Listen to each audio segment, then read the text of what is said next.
Flashback. Lors du festival des Nuits Guitare de Beaulieu-sur-Mer, qui s'est tenu le jeudi 6 juillet, Isia Higelin a tenu des propos virulents à l'égard du président de la République. Au cours de sa représentation, l'interprète de la vague a imaginé sur scène un lynchage d'Emmanuel Macron. La jeune femme de 32 ans l'a notamment comparée à une piñata humaine géante.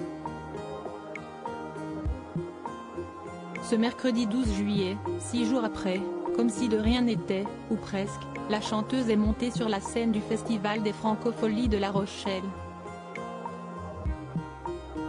Cette fois-ci, la fille de Jacques Higelin n'a pas fait de folie sur scène mais a quand même fait une légère allusion à la polémique.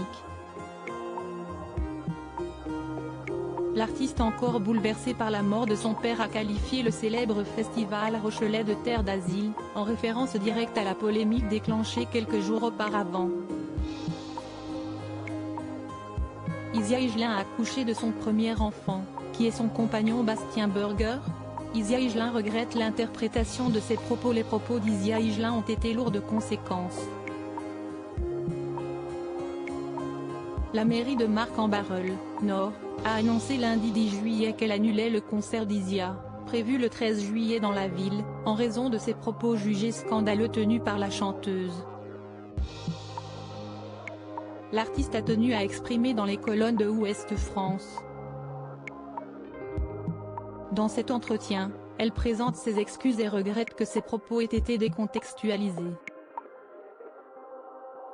Je suis bien désolée que cela ait été mal interprété, décontextualisé.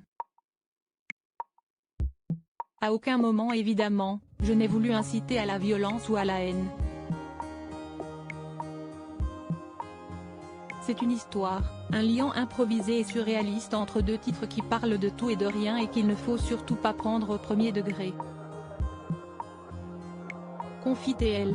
Isia Higelin poursuit en affirmant que ses concerts sont des lieux de bienveillance et d'amour mais aussi de folie et d'improvisation.